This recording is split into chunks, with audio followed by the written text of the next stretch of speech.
Good evening and a very warm welcome to the Black Hole. Today we are going to examine the ethical dilemmas that arise as we approach the technological singularity.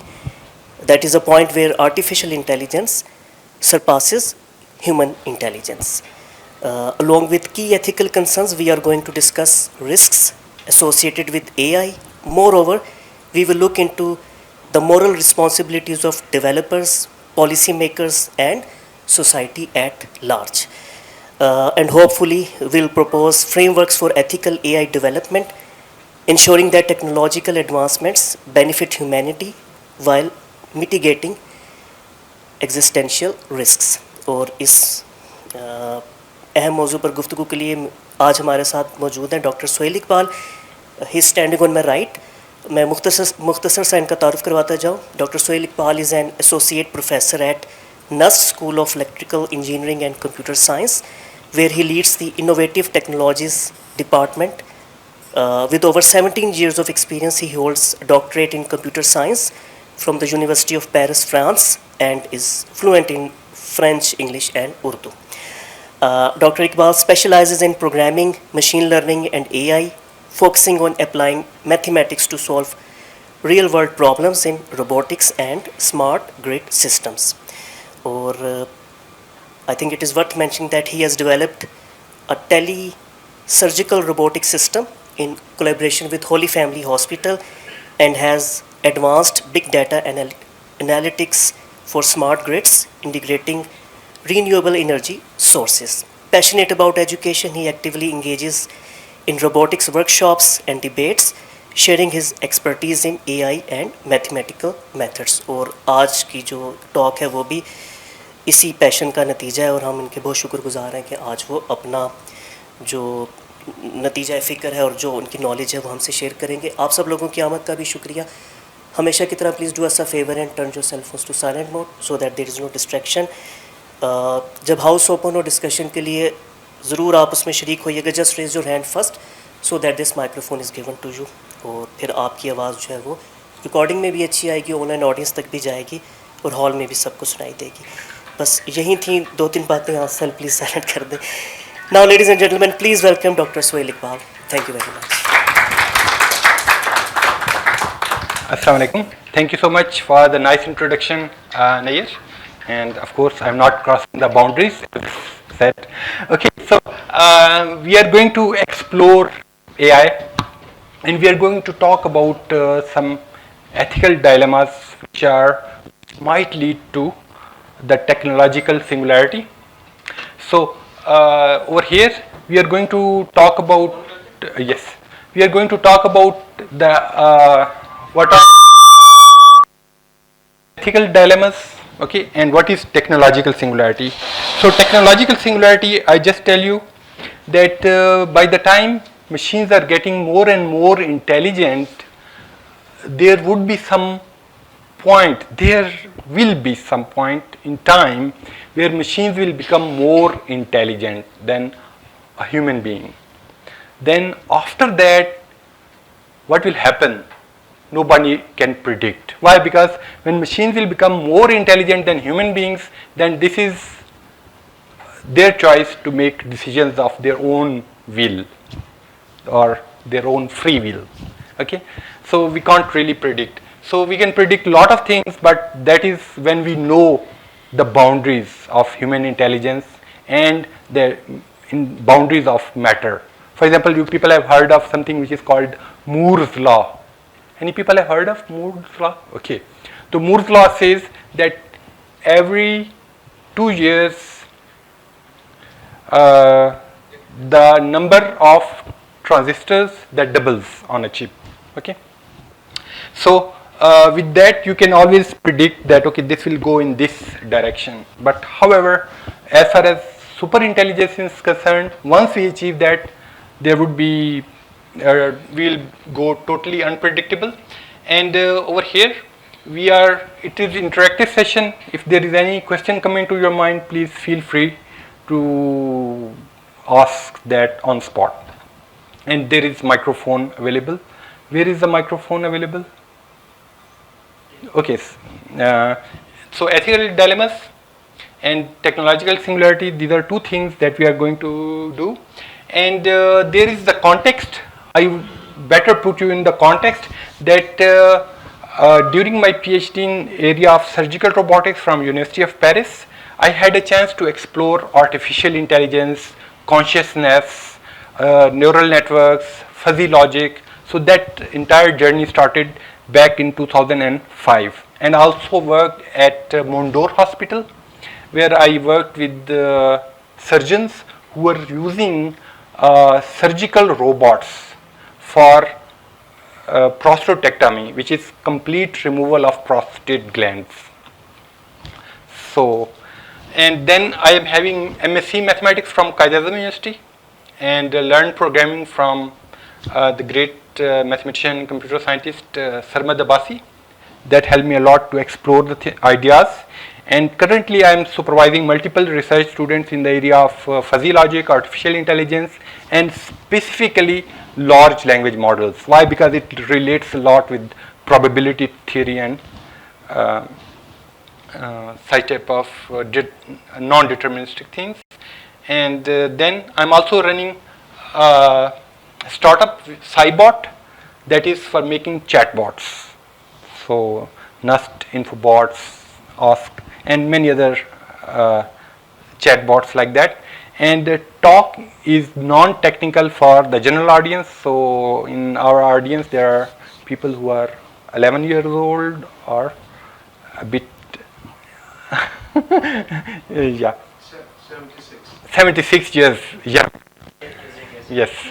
So, and Dr. Hassan Azad is teachers of our teachers. So, anyways, hence dilemma.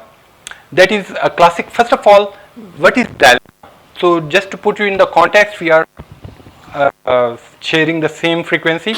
So, dilemma is a famous thing, and especially for the younger guys, I'll ask the similar thing, that what you feel about that. Okay, so hence dilemma, that his wife is dying because of specific kind of rare cancer, and you can see her on the bed.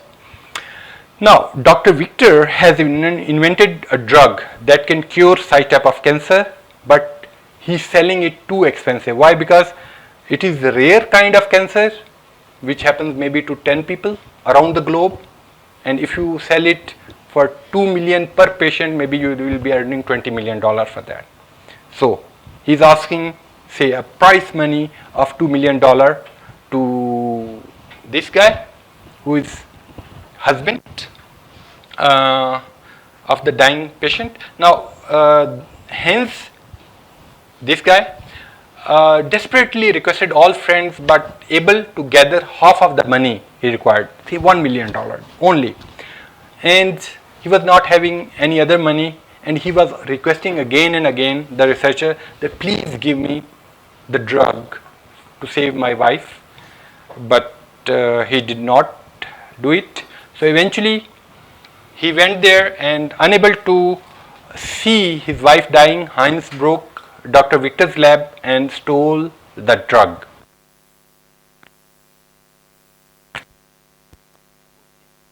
Right? So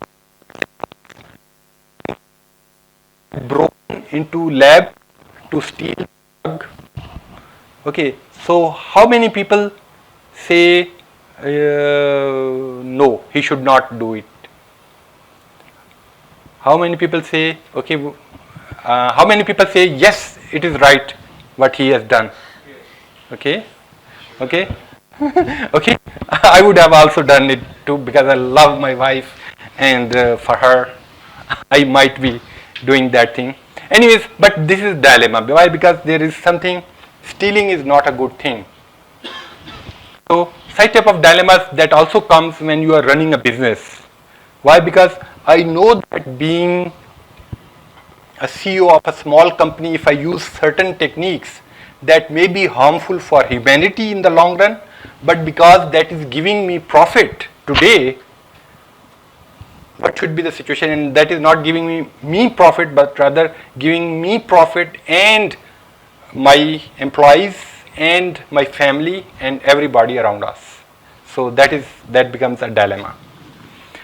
So, ethical dilemmas and technological singularity. Now, the very definition of technological singularity, a theoretical future event at which computer intelligence surpasses of humans, and that is, previously people thought that that might be possible or that might not be possible, but right now more than 98% of the computer scientists say that, well, this is something which will come. When this will come, nobody knows, but this will eventually come. Okay. So, and implications, if such type of technological singularity come, then the possible implications are that Nobel Prize level ideas may be generated in a matter of minutes. Okay. Progress will become uncontrollable and unpredictable. So, yesterday I was making some funding presentation, and another person asked me that please add the money involved in chatbots. So, I just went on perplexity.ai, I searched funding involved in artificial intelligence and chatbots, and within few seconds I got all the images of the graphs that, okay, in this year the money involved in chatbots is $5.6 billion, and projection till 2030 is that this money will go up to $30 billion only in chatbots, that using artificial intelligence. So now, right now there are about 76% startups only in the domain of computer science which are focusing on artificial intelligence and large language models in particular.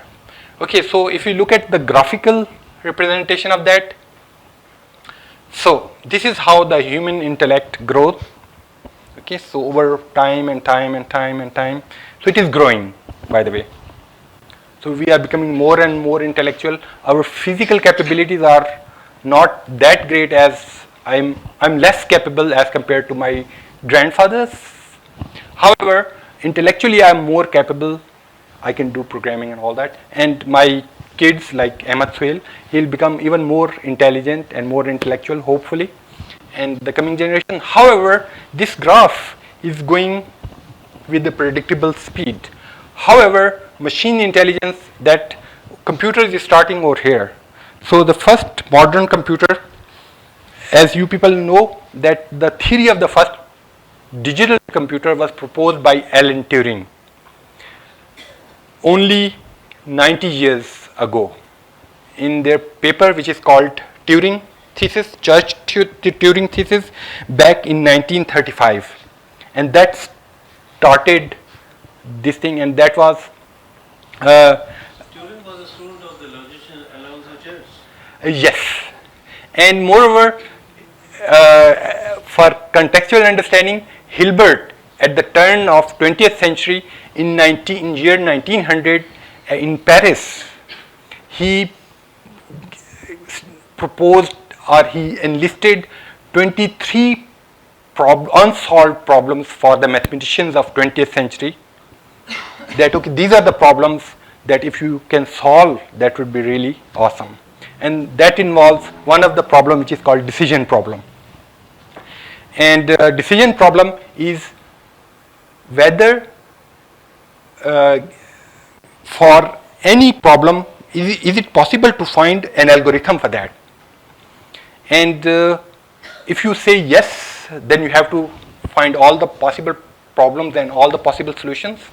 And if you say no, then you have to show that no, there does not exist and there will not exist in time, anything like that. And then this is the beauty of Alan Turing, that he got this thing, algorithm, and he converted that algorithm idea into something which is now we call it a Turing machine. And Turing machine is the idea, is the hardware for that algorithm. So if you have this algorithm, you can have this Turing machine for that. And he shows in his mathematical proof that for there exist decision problems for which one of them is halting problem, for which you cannot make this Turing machine. Because you cannot make Turing machine, therefore there does not exist algorithm for that. So he solved the decision problem. So therefore, as I was saying earlier, questions are more important than answers. So Hilbert 23 problem gave mathematician a very solid foundation to move forward in the area of mathematics. And so this is the beginning of computers, and machines are getting more and more intelligent. Okay, and then artificial intelligence that started around 1956, when people gathered and then they talk about that okay, we can make machine that can beat a world chess champion. Okay, that was one of the goal, and for that they started with tic-tac-toe game. Can we beat that? And it was a little bit hard, and for chess player it was really tough. So they started this journey until they reached to the time in 1997, almost 40 years from that date. The Garry Kasparov, who was the world chess champion, he was beaten by IBM's Deep Blue machine. And this is over here. And Garry Kasparov is somewhere here. He's much above this. So can you imagine how this thing, when the machine intelligence was here, how human intelligence was beaten? I mean, the best. Can anybody guess? Yes, microphone. Can someone guess why before year 2000 Garry Kasparov was beaten by a machine where machine intelligence was not that much?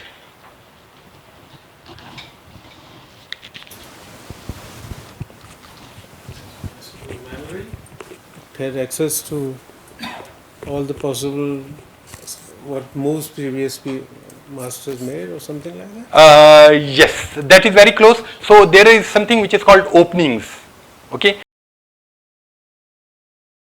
That was the idea, and then I met one of the guy who programmed this thing. His name was Mikael Peterson, and he said, well, we programmed this Deep Blue machine specifically for Garry Kasparov. So in decision problems, trees explodes a lot. However, if you know that Garry Kasparov have 13 different type of openings, and each opening consists of these 7 different steps, then you can prepare yourself for those contingency plans. Contingency 1 to 13, and after that you can plan. So that computer was not more intelligent, rather there were a lot of humans which was involved to make it get ready to beat Garry Kasparov. Okay. So however, now you have studied maybe last year the story of AlphaGo. The AlphaGo champion was beaten by machine, and that is the natural intelligence. They have used adversarial networks anyways. So over here, machine intelligence is getting more and more intelligent, and then we are going to expect transhumans, half man, half machine. Okay. And I mean, like if my kidneys are not working, then maybe that can be replaced by prosthetic kidneys. If my limb is not working, rather in our lab, there were many prosthetic limbs that were replaced. I mean, workers who were working for electricity department, if their hand is cut because of some issue, then the prosthetic hand was replaced, and they can work with their hand and all that. So, and by the way, the robotic hand, prosthetic hand was more powerful than the regular hand. Okay, so over here, transhumans, and what if you can have, right now we can put pacemaker with our heart, but اگر پورے دل کو ہی replace کر دیا جائے with some more capable pump, maybe that would work better. So over here there is a small trailer of something. Let's see. So You're coming with. So Alex Murphy is the guy who is there, and this is a trailer. This is in the commercial domain. This is a 90-second trailer of Robocop.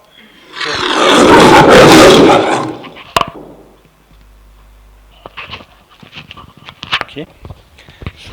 So these transhumans are also called cyborg in the regular language.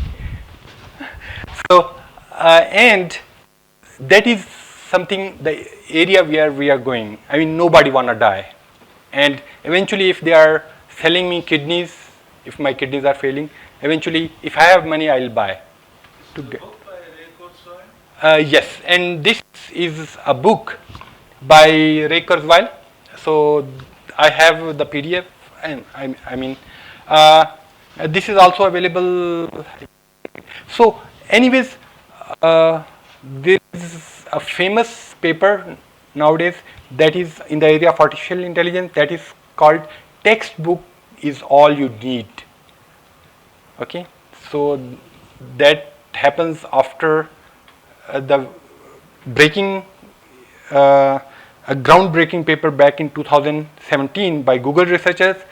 That paper is called "Attention is all you need." So that started this huge research in the area of large language models. So that was not working well till they reached 10 billion parameters. However, can anybody tell me how many neurons we have in human brain, roughly? Any guess? No need. Yes, about 100 billion neurons. And then my favorite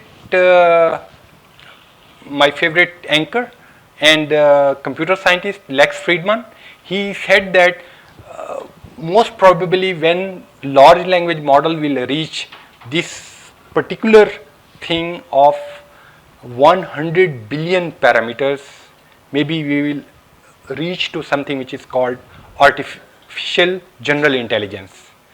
And that happens because GPT, okay, so there is a, by the way, there is a story of OpenAI. OpenAI is a company that started by Elon Musk and Sam Altman. Now what happens that once they started this thing, they got this idea that OpenAI, artificial intelligence, should be open for everyone. The source code should be available for everyone. Why? Because to make the world a better place. However, the good thing is GPT-1 is open. You can access it, you can change the code, you can see how it was working. Then GPT-2, that is open, that is available, open source and all that. However, for GPT-3, generative pre-trained transformers, they crossed that threshold of 1 billion parameters, and eventually they reached to something which is called 175 billion parameters, and they have technically crossed that threshold of human neurons. Okay, and yeah, with GPT-3, and GPT-3 has given really good result, and then GPT 3.5, they also call it Chat GPT.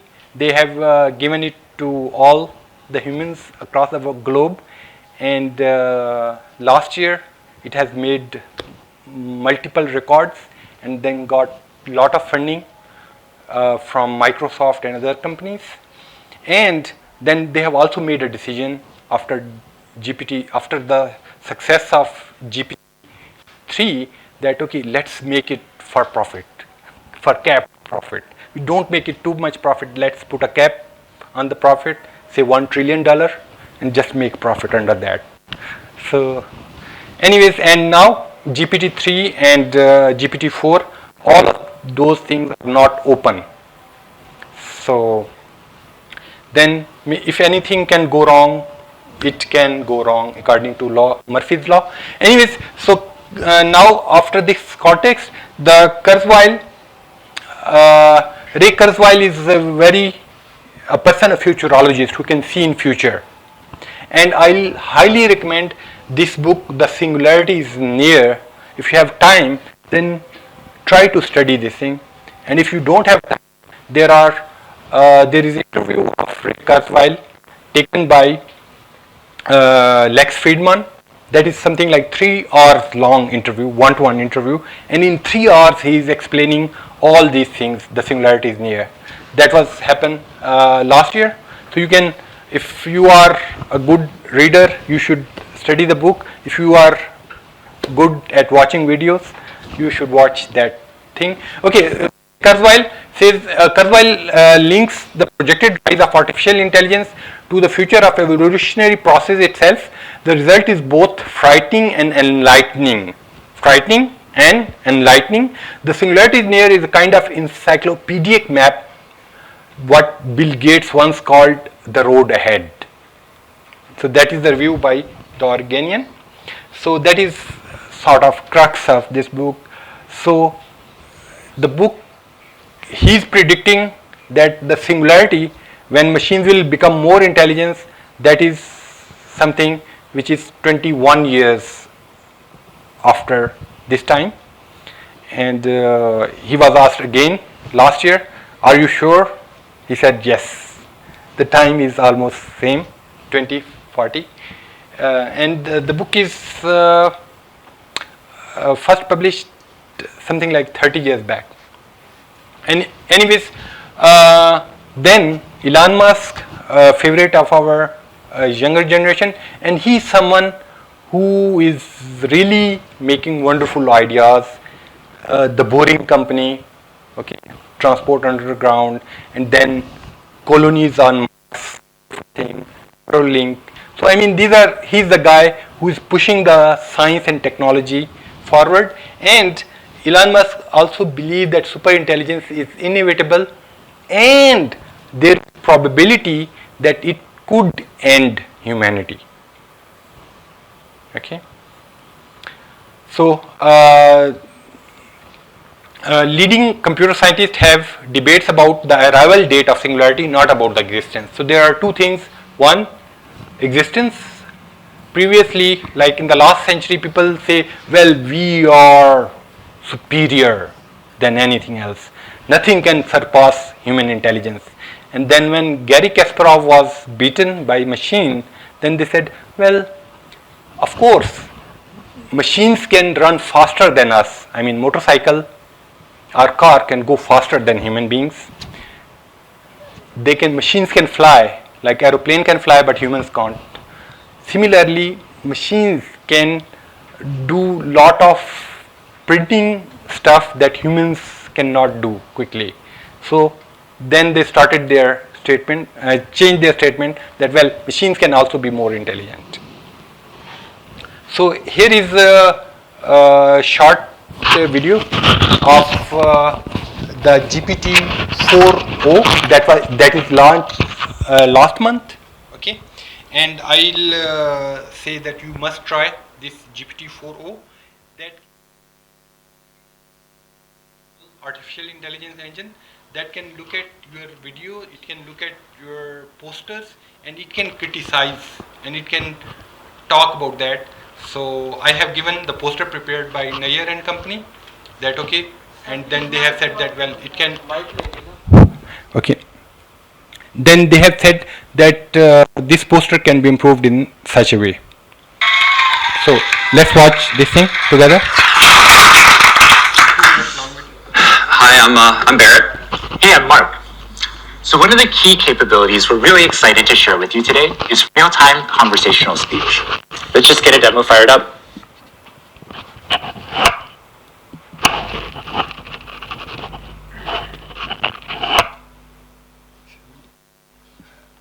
So that is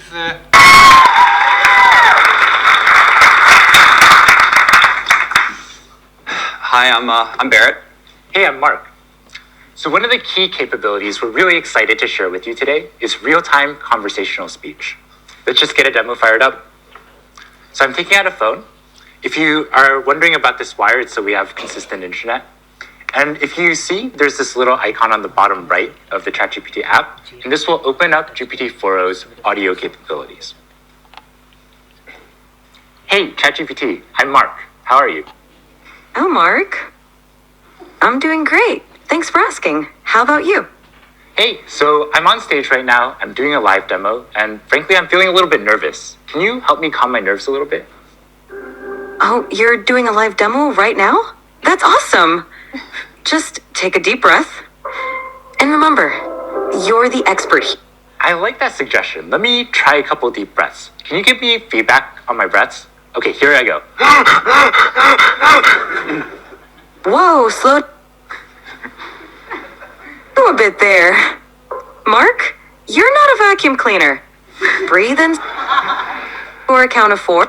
Okay, let me try again. So I'm gonna breathe in deeply, and then breathe And then out. for 4, and then exhale slowly. Okay, I'll try again. Breathing in, and breathe out. That's it. How do you feel? I feel a lot better. Thank you so much. So Mark, you've been working on these capabilities for a while now. Can you tell us a bit how it's different from voice mode? Right, so if you've used our voice mode experience before, you'll notice a couple key differences. First, you can now interrupt the model. You don't have to wait for it to finish your turn before you can start speaking, and you can just butt in whenever you want. Second, the model is real-time responsiveness. So that means that you don't have this awkward 2 to 3 second lag before you wait for the model to give a response. And finally, the model picks up on emotion, right? When I was breathing super hard there, it could tell, and it knew, hey, you might want to calm down a little bit. You're kind of running a little bit too fast. So, it really has that capability across the board to perceive your emotion.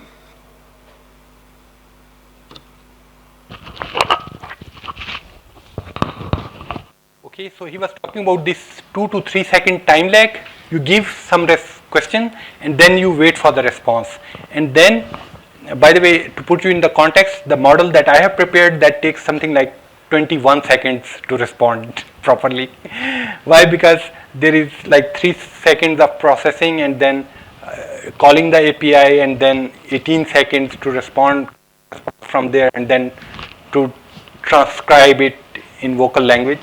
Okay, anyways, however, they are having a lot of machine and all that, so they are doing it real time, and they have come up with marvelous algorithm. Is on the cutting edge of technology right now, and I would say that they have invented the technology which is far superior than Boeing 747.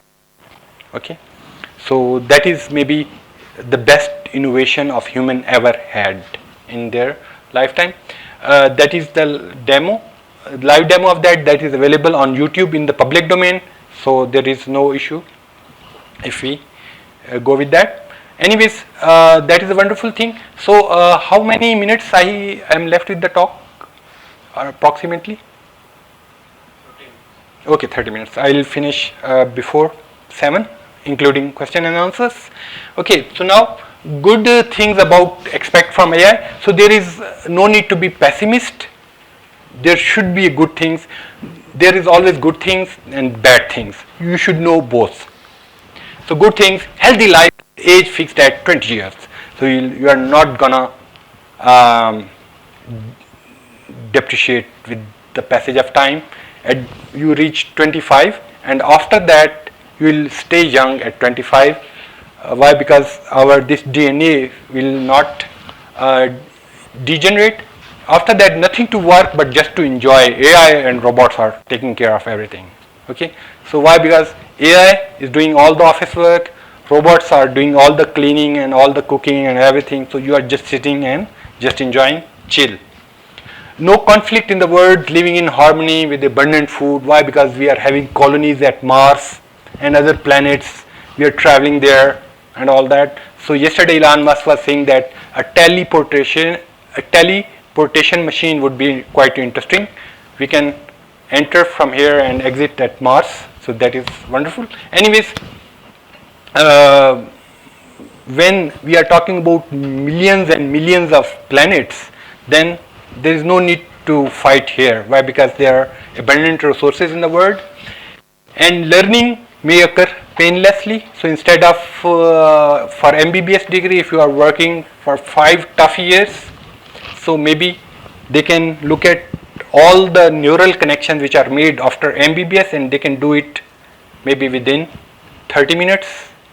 Okay, آپ اپنے بچے کو لے آئیں, ٹھیک ہے, بچے کو جی you put all the things, all the synoptic brain shots, and yes, in 10 million rupees your child has become a doctor by AI.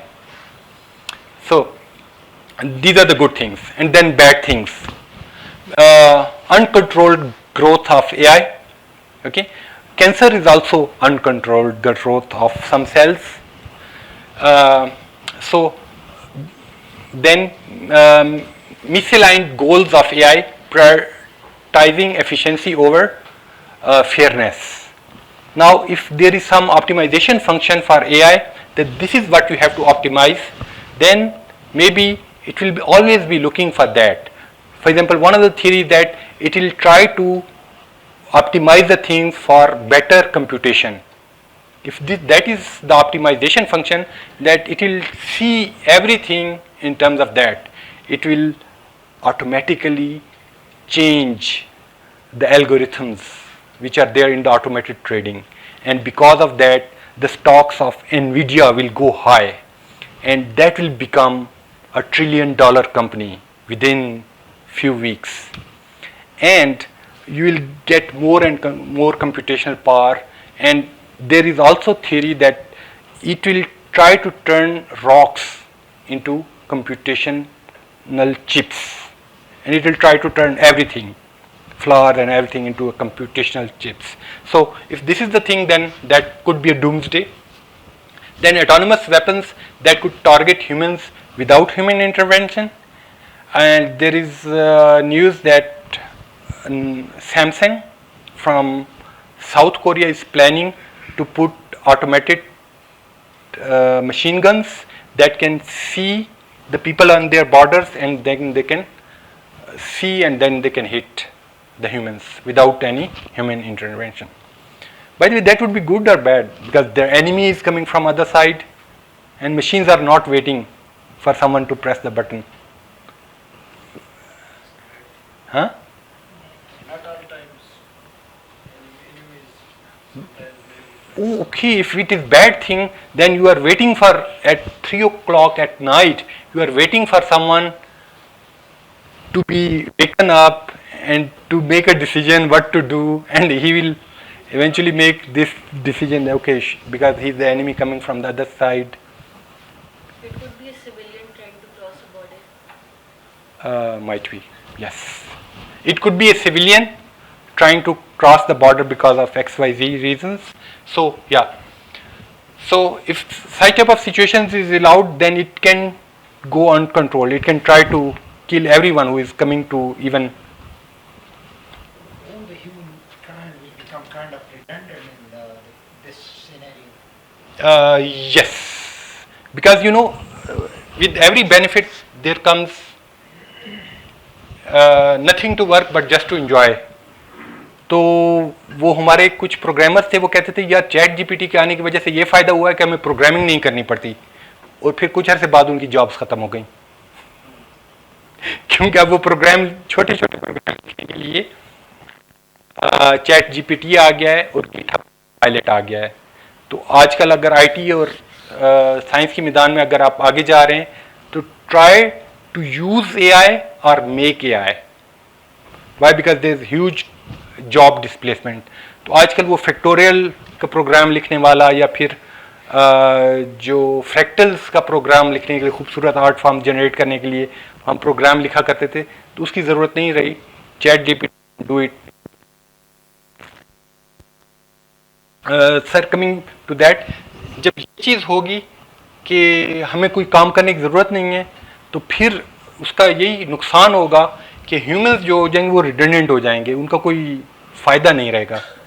ٹھیک ہے, اب ریڈنڈنٹ ہیں, آپ ریڈنڈنٹ ہو کے ادھر بیٹھ گئے ہیں. ادھر پہلے آپ سسٹم کا حصہ تھے, آپ سسٹم کے لیے کوئی اکاؤنٹنگ کر رہا تھا, کوئی ڈیسیجن میکنگ کر رہا تھا, کچھ اور काम कर रहे थे, अब सारी चीज़ें सुपर इंटेलिजेंस और रोबोट्स के पास हैं.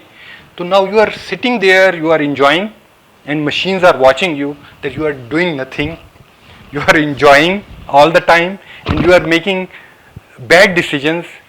So there is also possible that they can say that, okay, eliminate that redundant stuff which is there.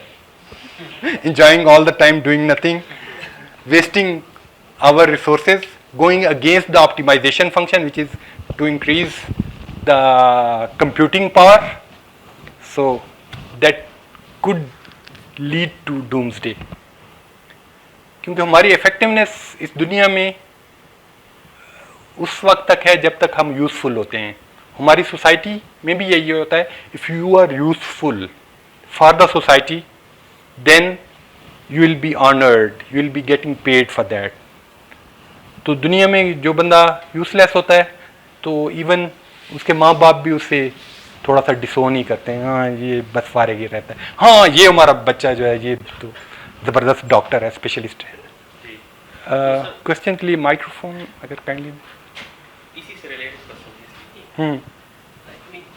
अगर यूज की हम बात करें तो हम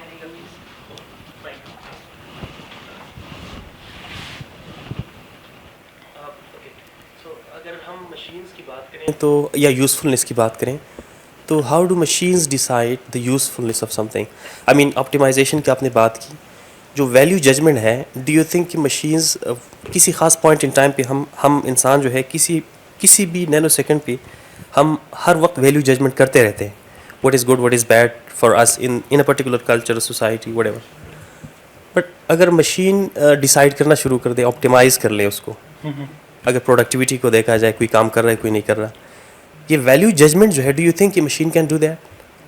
क्योंकि ये ultimately it varies a lot, person to person, context to context, and every time spontaneously occurs. दूसरा मेरा सवाल ये है कि अच्छा दूसरा सवाल मैं बाद में करता हूँ, थोड़ा सा सोचता हूँ. अच्छा, वो जो पहला क्वेश्चन है वो ये होता है कि आप जहाँ पर भी होते हैं आपको जज किया जाता है. अगर आप स्टूडेंट हैं आपको जज किया जाता है कि आप कितना अच्छा काम कर रहे हैं, तो उसके आपको मार्क्स मिलते हैं. तो आपने 93% मार्क्स लिए, वाह wonderful, you are awesome student. और आपने 33% कितने सॉरी 33% पे पास हो गया. तो ऐसे पास होने के बारे में कोई बताता भी नहीं है कि अच्छा बस हो गया. तो 33% इज़ अ गेज. 33 से 93 वो जो है वो स्टूडेंट के लिए गेज है. Similarly when I am associate professor somewhere, they gauge me on the basis of number of research papers, number of grants, number of student supervision and all that. So that is the gauge. There is always a gauge, and if we can do it, then machine can also do it. So my question comes, I have another question. We can gauge student? Can machines gauge students? The answer is yes. Machines can gauge student. Why? Because now you can it can generate the questions, you can give the answers. And one of my students, his name is Gul Khatak, he is working on that software that can auto grade. It can generate the questions real time, and it can judge the students' performance. So similarly, machine can also use the similar type of metrics to gauge the performance that humans once they were using. However, there are chances that they can generate their own metrics, and they can say that, well, now I think 8 billion population, that is too much. तो हमारा काम जो है वो 1 billion से भी बेहतरीन चल सकता है, तो बाकी 7 बिलियन की कोई ख़ास ज़रूरत नहीं है. तो या that judgment could be good or it could be bad from our perspective, from Homo sapiens. Who are we? Well, we are superior race, specially chosen. Other perspective, well, we are one of the species, including millions of species that coexisted, but we are spreading over the planet Earth more like virus, like disease. We are eliminating all the resources, we are eating them out, and once all the resources are finished from one area, then we spread to some other area, where such type of thing is not there. So machine, they can decide, they can make judgment, and they can make bad judgments as well. Okay, there is privacy invasion. When machines nowadays, Google, it knows all the things, Google, due to Google Maps, that during past 5 years, where I have gone, what I have done, and based on that, it can give me the recommendation and all that. It can sell whatever they want to. And then probable, whenever we are talking about probable, so over here in mathematics we always talk about probability. Well, this is possible, singularity is possible, but what are the chances? Bad things are machines go rouge, okay? It is possible, I mean there are bad robots which can terminate, there is probability, there is chance, okay? However, I just tell you that it is possible that I go outside of the black hole and there is a Boeing 747 that can fell on me and I am dying because of that. But this is very less likely, this is less probable. However, I am dying before the age of 100 years, that is more likely, okay. So anyways, the probability of crash, that is mathematical thing. There are about, of any aeroplane, not the passenger aircraft, but there are expectancy of this much. So this probability of single plane crash is quite low, maybe 1 out of 1 million. However, that is the record of crashes per year. So although the planes are increasing, but because of the improved technology, crashes are going down. However, if you see for this particular year 2020, you can see that there are about 1,000 crashes, and these includes the small aeroplanes in Alaska, which are where 2 people are traveling, and in crash nothing happens, but जहाज का fender वगैरह टूट गया and all that, एक wing को issue हो गया. So now probability of AI going rogue in 100 years. So if you can make machines in the similar context, the probability of on a given day the machine go rogue is 1 out of 1 million. However, there could be in 100 years there is no. So right now we are having this GPT-4, we are having Gemini, we are having maybe 10 intelligences which are there by different companies. One of my favorite open source is Llama 3 by Meta, Facebook, and that is open source. That is, according to me, that is a free source available. So in 100 years maybe there would be 1,000 of them. And if you are talking about 100 years, so that would be, I put 10 extra. Anyways, so there are 365 rogue robots, maybe by 21-24. So if this is the situation, then what will happen? So okay, so I just put it correct, 37 and I eliminate 10 from here.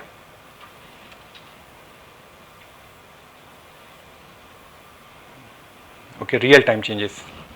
Okay, so thank God there are less rogue AI, but 37 bad intelligences are good enough to eliminate us.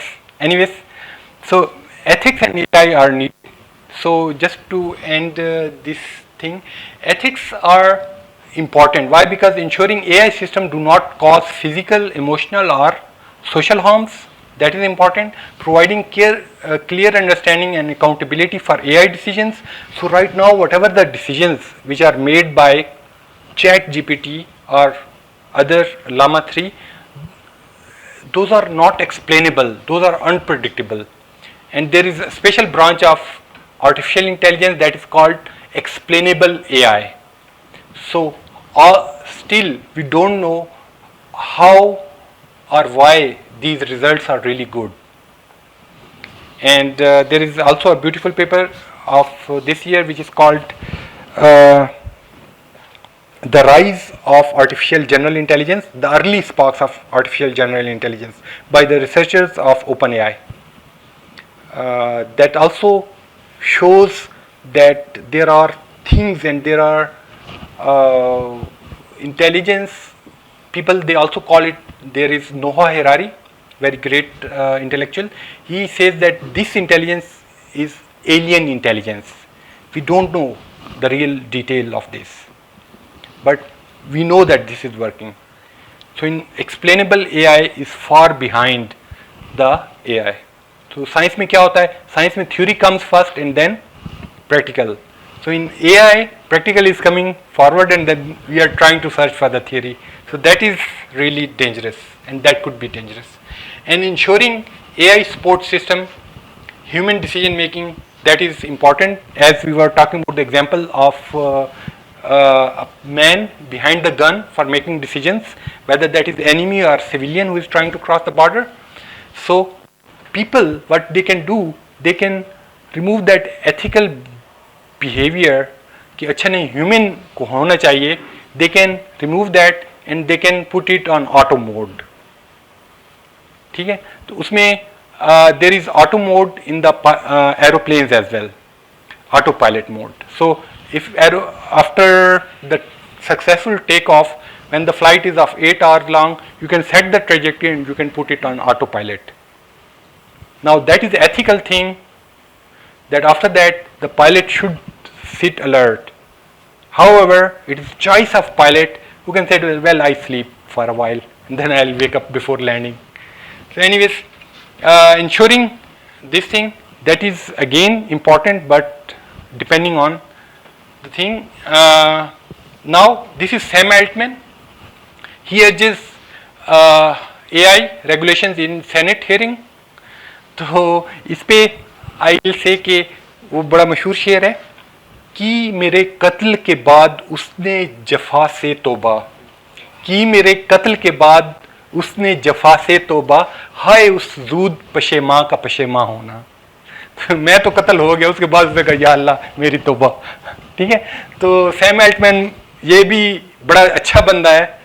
GPT-4 इसने दुनिया को दे दिया है, जिसके बारे में खुद भी ये नहीं जानता, और उसके बाद ये कह रहा है अब मैं तौबा करता हूँ.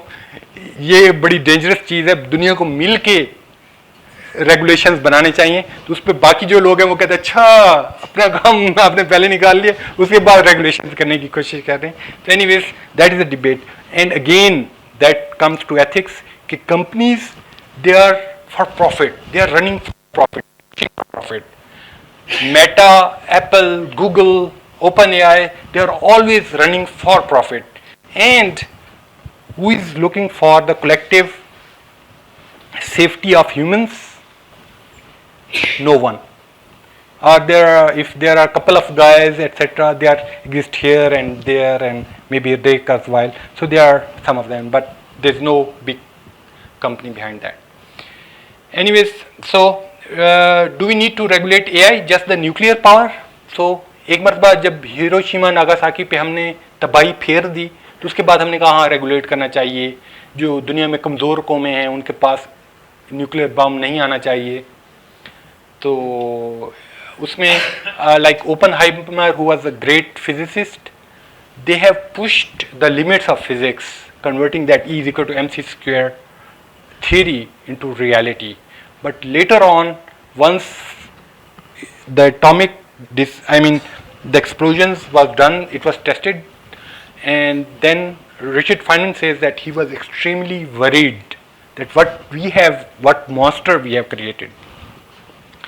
So maybe Sam Altman would be repenting about this thing one day. So the question is whether Heinz paradox is applicable to OpenAI and Sam Altman. That you have to think, and you have to generate many other questions. So anybody has idea that initially we have saw Heinz paradox, the person who was breaking the lab to save the life of his wife, stealing the drug. So whether there is correlation of that thing with OpenAI and Sam Altman, there is some relationship. Okay, what is that? The same relationship.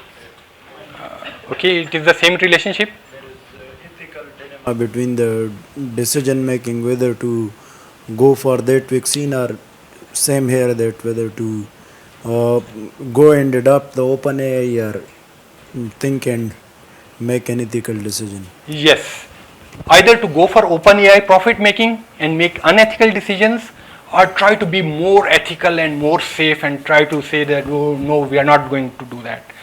If they are not going to do that, investors, they are going to take away the money, and they are going to do that.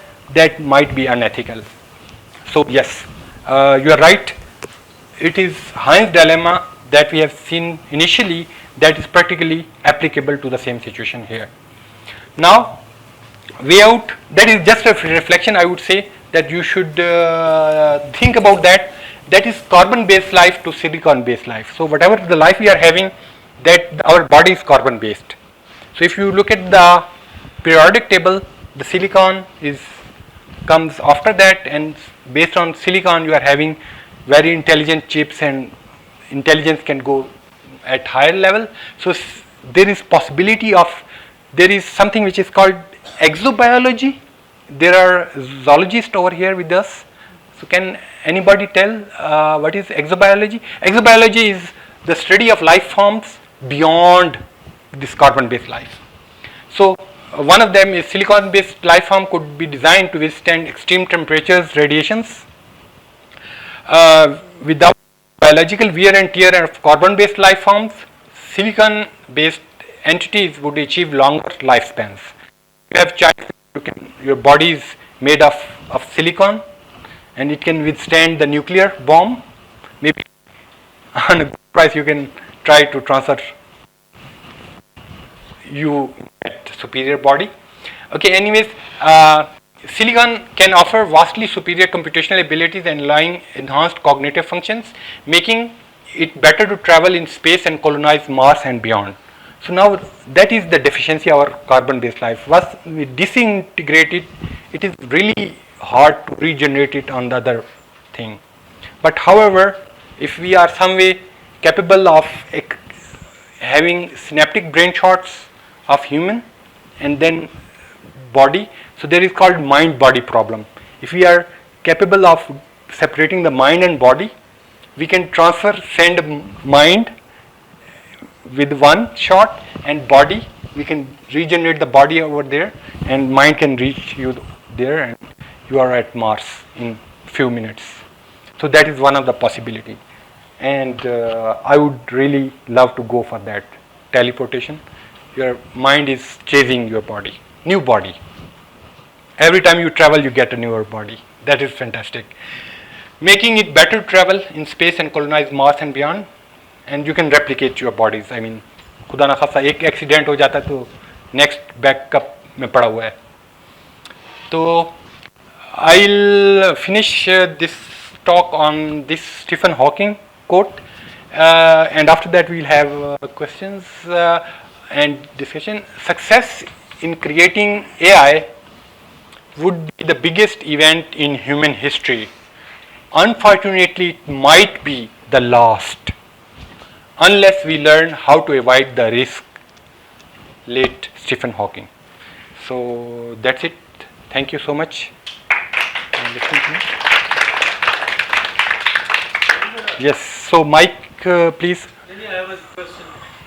Audience है बोलते how many of I think that it's a good future. Ahmed, can you give the mic to other people? Ahmed, okay. No, I was just saying, if you could ask the audience how many of us feel that this is a good future. The future with AI. What do you personally feel about Okay, so let's vote. I would. जो भी हाथ खड़ा करे उन्हें दे दे. Okay, so among you, how many people say that a future with artificial intelligence would be a better future? Raise your hand if you think so. Okay, and how almost all of you feel that a future with artificial intelligence would be a better future. How many people think that a future with artificial intelligence would be a worse future? Okay. Yes. So it would be better future and worse future. So wonderful. Yes. How? So can you elaborate on that? This way. Okay. So that is wonderful to see that there is yes and then there is no. Why? Because better future. There is binary thinking is not a good way. So one should think. Sir, this is not binary thinking. Yes, this is yes. one thinking. Yes. The future must be definitely would be better if it is steered by human consciousness, human values incorporated all the times, and with a clear thinking that it should be utilized in a way that it should serve the better interest of human beings, to make the quality of human beings better. And if it is left without human monitoring and this sort of stewardship, then it may be a wanderer. It may be, if it is left undecidedly, if it is left free, then it can go anywhere. That can be worse. If it is not value driven, if it is not conscious driven, and if it is not driven by a clear thought that how it should be used, we should harness the technology for the betterment of human life. Just like nuclear technology, if we leave it undecidedly that where to go, then it can annihilate the planet within no time. True. And yes, science has given us a lot of power.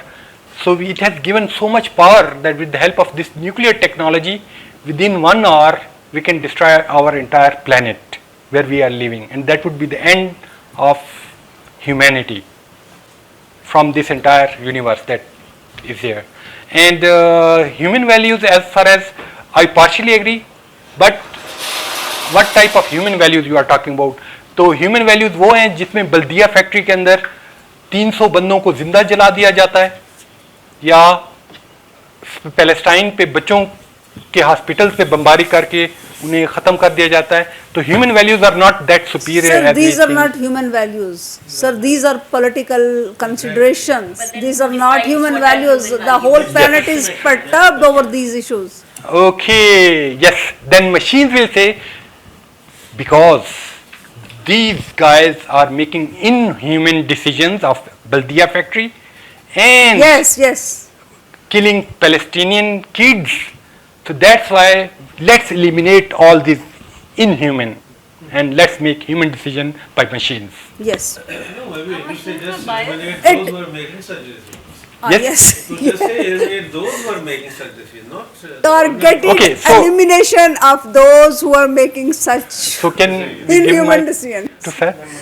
That's all right. Okay, so there's another question as well. Okay, so so just to add, eliminate bad guys. So whenever you say bad guys, then this is now the decision of that. So only to eliminate only the head of that, or all the guys who are in the committee, or all the guys who are executing those tasks as well. Yes.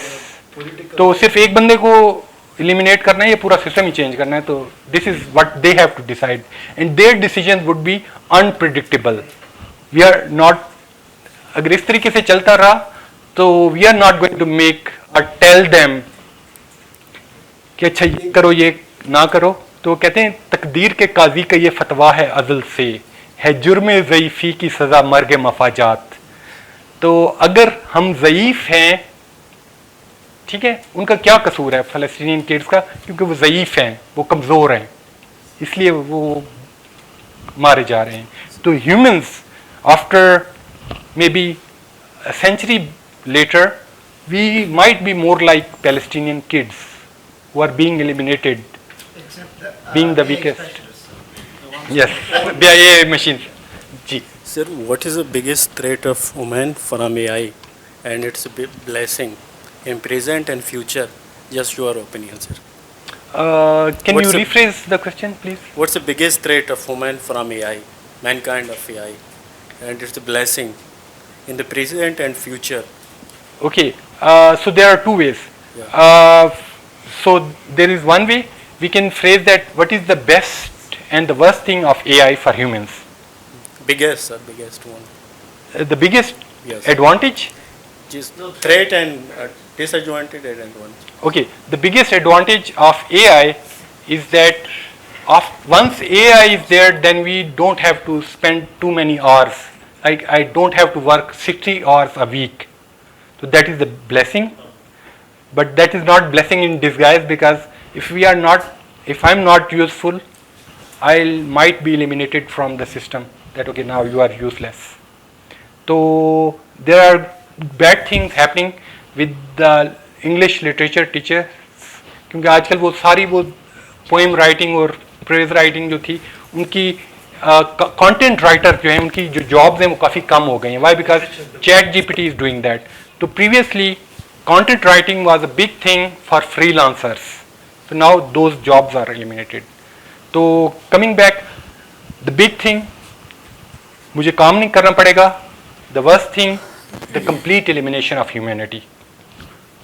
अब retired लोगों से पूछे कि ना काम करना अच्छी चीज़ है या बुरी चीज़ है? जी, we are coming to that. जी. अच्छा, मेरा क्वेश्चन ये है कि चूँकि हम ह्यूमंस जो हैं, हमारे पास एक जो सबसे इम्पोर्टेंट क्रिएटिविटी जो है हम उसको कंसीडर करते हैं. So how this artificial intelligence, क्यों कहा जा रहा है कि ये it is somehow it's a death of creativity, अगर हम इसकी ग्रोथ को इस तरह से देखते हैं. और दूसरा ये है कि अगर हम इसकी रेगुलेशन की बात करें तो रेगुलेशन में फॉर एग्जांपल जैसे हम एटॉमिक बॉम्ब का कहते हैं, तो जो इस वक्त जो वीक कंट्रीज़ हैं उनके ऊपर रेगुलेशन होती है कि वो इसको नहीं प्रोसीड कर सकते.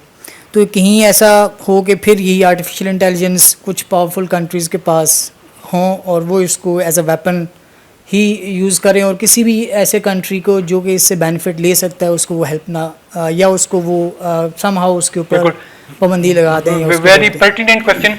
Just like nuclear technology, now USA has just realized that could be used as a killer technology by the bad guys, by the bad countries. So that's why they have just banned selling the chips, the computer chips, the graphical chips, which is called A100 by NVIDIA. They are not selling it to UAE and they are not selling it to Saudi Arabia. Why? Because Saudi Arabia has lot of energy that is required. They have lot of money. However, they have asked NVIDIA not to send lot of chips to these countries. Why? Because they can generate super AI to become powerful like they are. I have a question. When we look at the future, we don't know what the future holds, but we usually use history as a guide. So with the Industrial Revolution, we thought the machines were going to take over and there would be no human left, right? Then there is this natural fear mongering with every new thing. Y2K का हमने सुना हुआ है, हमारी अपनी life time में ये था कि Y2K आएगा और सब मशीन ख़राब हो जाएगी, फ्लाइट्स जो है वो प्लेन्स गिर जाएंगे हवा में से. हम इंतजार करते रहे, मुझे नींद ही नहीं आई. जी कुछ भी नहीं हुआ. तो इसी तरह ये तो नहीं है कि हम AI को जो है एज अ फियर यूज़ कर रहे हैं. Nothing's going to happen. It's just going to be a better future, a different future, but a better future. What do you think? So this is possible, as we have studied. This could be. I mean, there is always a probability. There could be a better future with that, like life fixed at 25 years, nothing to work, just to enjoy. There could be a future of that type. That is really wonderful and appreciated. We love all such type of future. This is the future of the first industrial revolution. Yes. Isn't it better? Yes, I got your point. So I just give you a small contextual story. Jacquard loom. That was the first automated loom to make textile things. کپڑا بنانے کے لیے for clothes. That was the first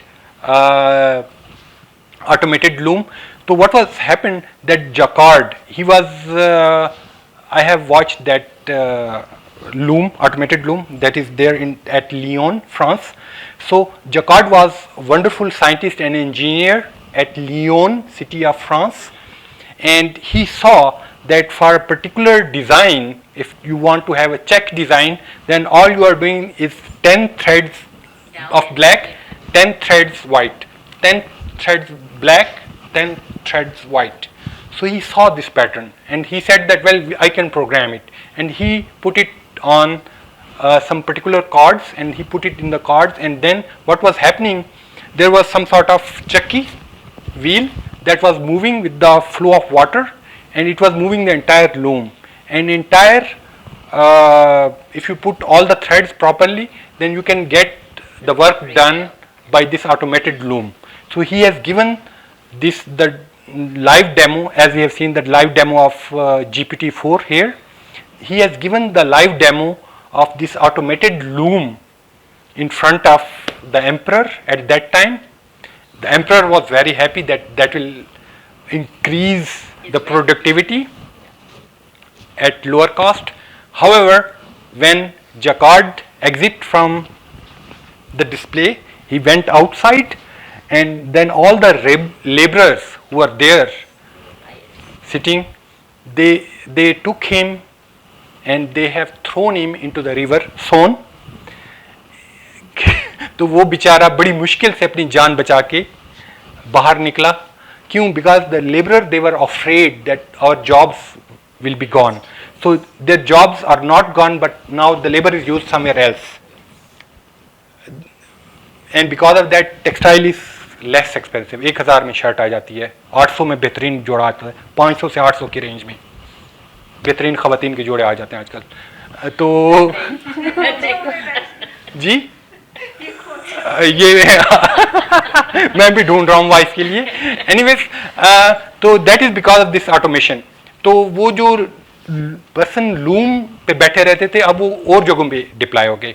similarly there was this revolution of by tractors. جب tractors آئے تو tractor سے کیا ہوا, جو لوگ خود سے ہل چلاتے تھے ان کے ذہن میں آیا یار ہم تو بیکار ہو جائیں گے, لیکن وہ بیکار نہیں ہوئے بلکہ وہ سبزیاں اٹھا کے شہروں میں لانے کا کام آگے. وہ کوئی ڈرائیور بن گیا, کیا بن گیا, بالکل جس از کالڈ جاب ڈسپلیسمنٹ. تو میرے اپنے والد صاحب, he was clerk education department میں, ہی واز افریڈ. مجھے کہتے ہیں بیٹا یہ جو کمپیوٹر آ رہا ہے نا یہ بڑی تباہی چیز ہے. اب ہم وہ جو ایک آفس میں بیٹھ کے 10 ٹائپ رائٹرز اور stenographer, that was a proper post. تو 10 ٹائپ رائٹرز جو کلرک ہم کام کرتے ہیں, وہ صرف ایک بندہ آ جائے گا کمپیوٹر کے ساتھ, تو وہ جو لکھے گا اپلیکیشن ساری پرنٹ ہوتی جائیں گی اینڈ آل دیٹ. تو اس کی وجہ سے 10 بندے بے روزگار ہو جائیں گے.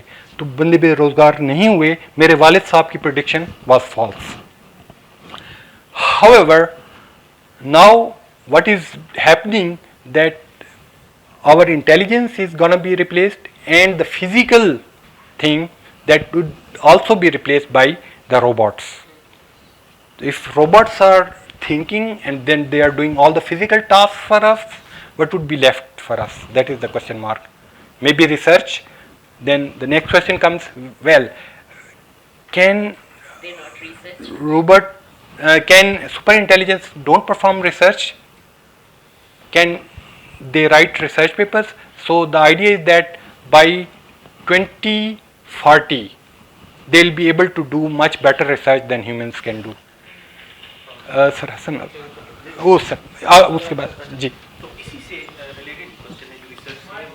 کسی نے بات بھی کی اس کے اوپر. مائک آن ہے, اوکے.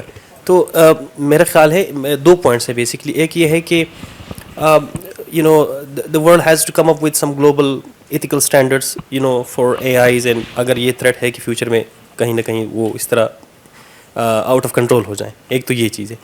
دوسرا, I think it will become just like mathematics and physics and chemistry, it will become a public good, اور لوگ اس اے آئی کو یوز کریں گے. And I personally think, to my understanding, it really help humans to think faster and to do what we cannot normally do in a time and cost that we actually did previously. But what humans can do still, AI does not have that capability to. For example, creativity and insight out of اگر ہم کہیں کہ AI research بھی کرے گی کسی time پہ, لیکن ریسرچ بیسکلی وہ تو ایک نیو آئیڈیاز ہے, وہ انسائٹ ہے, وہ basically machine will do that based on some algorithm, some input and whatever programming is there. لیکن انسان تو ہمیشہ کے لیے وہ چیز سوچتے ہیں کہ وہ جیسے میں نے ویلیو ججمنٹ کی بات کی, جو ان آبزرویبل چیزیں ہیں. For example there is a study of happiness, world happiness index. کچھ کنٹریز ہیں جو اکنامکلی ایڈوانس نہیں ہیں, but they are still happier than other countries جن کی GDP بہت ہائی. اب کوشچن یہ ہے کہ کیا happiness is it a function of economic, I mean productivity and things that we previously discuss, کہ AI ڈیسائڈ کرے گی کہ کون کام کرتا ہے کون نہیں کرتا. یا دوسری بات ججمنٹ کی کہ انسان کی ورتھ ویلیو جو ہے وہ فیوچر میں کیا ہوگی, یا ایک انسان کی قیمت کیا ہوگی, اس کی اس کی کیپیبلٹی کیا ہے. مشین یہ ڈیسائیڈ نہیں کر سکے گی میرے خیال میں. انسانوں کے پاس یہ پاور ہمیشہ کے لیے رہے گا. پاور نہیں ہے, لیکن I think that's the distinction that humans are endowed with, کہ وہ ہم یہ ویلیو ججمنٹ ہمیشہ کے لیے کرتے رہیں گے, what is good what is bad for the society and for us at any point in time. تو یہ پوائنٹ ہے میرا کہ AI will supplement human activities and just like other things did so far, unless AI become out of control, جو کہ particularly ethical standard کے point of view سے کہ ایسی چیزیں ہوں جو privacy breach ہو جائے لوگوں کی. for instance وہ آ جائیں, ان چیزوں پہ آ جائیں جن چیزوں کو ہم سمجھتے ہیں کہ نہیں آنا چاہیے, وہ چیزیں ہو سکتا ہے کہ ایک threat بن جائے, جس کے لیے globally ایسے کوئی regulations ہونی چاہیے. جیسے آپ نے پیلسٹائن کی بات کی, تو شاید یہ میجورٹی ڈیسائیڈ کرے گی کرنٹلی ہماری دنیا میں کہ what is good what is bed. لیکن اگر ہم ان لوگوں سے پوچھ لیں تو شاید وہ ڈفرینٹلی سوچ رہے ہوں گے جن کے اوپر یہ ظلم کیا جا رہا ہے. اب یہی وہ چیز ہے ویلیو ججمنٹ کہ ان کے پوائنٹ آف ویو سے وہ ڈفرینٹ ہے, لیکن اگر AI ڈیسائیڈ کرے گی تو AI اس الگورتھم یا اس پرابلٹی کے بیسس پہ ڈیسائیڈ کرے گی جس ان پٹ یا جو الگورتھم ہے ایکچولی وہ مشکل ہے. اس کے لیے شاید گورنمنٹس کو یا گلوبلی اس طرح کوئی ریگولیشن ہونی چاہیے فیوچر میں, اگر آپ 2040 کی بات کریں. بالکل, تو یہی ہے. I agree with that. اس میں ایک جو پری ایزمپشن ہے وہ یہ کیا گیا ہے کہ جو بھی الگوریتھمز ہوں گے وہ ڈٹرمنسٹک ہوں گے, جو کہ ابھی تک ہم استعمال کرتے رہے ہیں. But the bad news is that AI can generate their own algorithms. And اندر point of creativity, if you look at so there is a beautiful art making software. Canva is wonderful. You can generate wonderful posters within 5 minutes, which artist can do in maybe 1 day. And then there is another picture making software, Midjourney. Exactly. So you can tell Midjourney that I would like to be at the Mars with a hat on my head, and with this all you can generate such type of command from OpenAI. You can give it to Midjourney, and Midjourney can generate wonderful art which is never created before. But how does AI know that hum us art ko kitna pasand karte hain basically? Yes, so there is called reinforcement learning with human feedback. Basically whenever you are using ChatGPT, sir, okay, so I rephrase the question. How machines will decide what humans are liking? So they give you a thumb up button. That is called reinforcement learning with human feedback. Whatever you are liking, it will generate a particular profile for Dr. Inayat, and it will, according to your own choice, whenever you will say this is a good photo, it will generate such type of art for you, 100 for you, and it will note your choice, and then they will go for Hassan Azad, and whatever the thumbs up will go, it will generate such type of things. And whatever type of news he likes, he will always give the news of breakthroughs in mathematics and algorithms and geometry and algebra to Sir Hassan Azad, whereas to younger people they will give a different news. Sir. See, I had an observation about creativity. My personal experience as a mathematician is that the creative process is completely illogical. I do not get up and say that today I am going to prove this theorem. No. It's very mysterious. Only after I've seen the result, then I use logic to explain it to others. So, is a machine capable of thinking illogically? Because what is your experience in your PhD? Did you, when you proved something, was it a logical process or? Well, I have done a lot of combinatorial search as well. Like, look for all possible options, and out of all those possible options, what are the things that can work? What are the things? I mean, a lot of combinatorics one, and out of blue, out of nowhere, once in a, I mean, you get something. You get something, yeah. Yes, This is what that happens in research. And in 20 years of research, I have got only 4 such type of ideas. In 20 years, that turns out to be one idea per 5 years. After 5 years, after working hard for 5 years, you are getting one original or creative idea. So, do you think the machine would be able to think like humans? They are competing with humans, or they are a little behind. But I am expecting that by 2040, they will be producing much more creative ideas. Why? Because they can think all possibilities, and they can choose the one which works. Would they want to? Okay, so yes. That's the question. Okay, so after that we will move to the second last roles. You talked about Very interesting question answers yes. and suggestions. Nobel Prize winning research, right? So there might not be a need for such research. The idea comes, it's really creative, you really need to do it. There's this, drive behind that person.